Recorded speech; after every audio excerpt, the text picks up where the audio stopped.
All right, question. How do you stay faithful in your Christian life?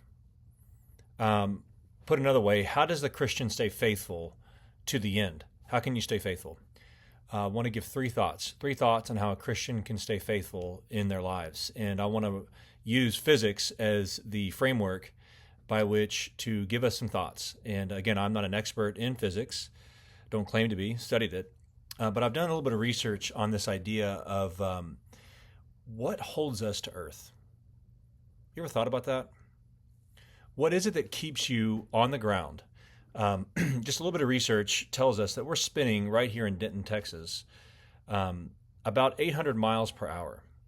Now, that's fast. That's really fast. And how are we not flying off? And I just was thinking about that, and I thought, there is some relationship to how we are grounded on Earth and how we can stay faithful as Christians. And there's three things I want to point out. There's more, obviously, but there's three things that I want to point out as it relates to physics in the Christian life. Number one, first point is gravity. So what is gravity? Gravity's desire is to push us to the center of the earth. It's ambition, if you will. It's aspiration.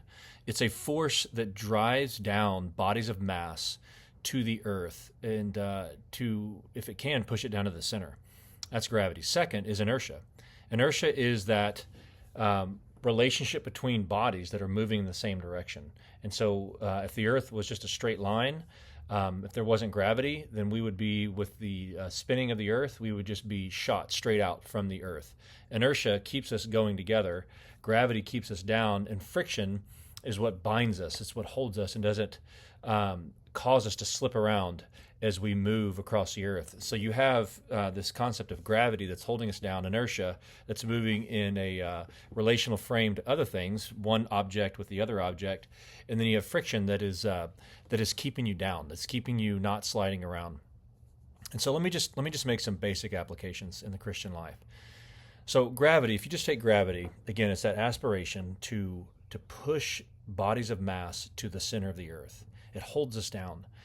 And Augustine had an interesting idea with the heart, and he said, essentially, in reference to wherever your treasure is, there your heart will be also. What Christ was teaching, what Augustine would argue is that whatever you desire, that which you desire, you're going to pursue.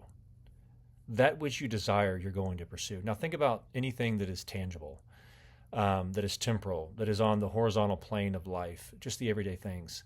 If that becomes your greatest desire, then you will give everything to that: job, relationships, etc. And the Christian life ought to have Christ as the center. And when our understanding of Christ is continually growing, and we don't ever reach a full understanding. We grow in our understanding of Christ, that I may know him, Paul says, forgetting what lies behind, that I may know him. When that happens, we're being pressed into him. That's the first thing. Second thing is inertia. Now, how does inertia relate to the Christian life? Well, inertia, again, is that relationship between bodies moving in the same direction. And that's community. That is living in alignment with God's word in the context or environment of community. And we think about this and we understand it practically whenever we ride in a vehicle. Now, if we're riding in a vehicle, we're all moving in the same direction. Inertia is moving us. We're moving in the same direction. But if I were to stick out my hand, if I'm holding a water cup, the contents in that cup, as soon as I stick out my hand out the window, would be blown away because of the relationship between the cup and its movement and the air that's now acting against it. And so it would spill everywhere. And so inertia is that, for the Christian, is that desire or ambition or engagement with a Christian community that is moving in the same direction. What is that direction? Well, it's the mission of God. It's expanding his kingdom on earth. It's obedience to his will. It's submission to his lordship.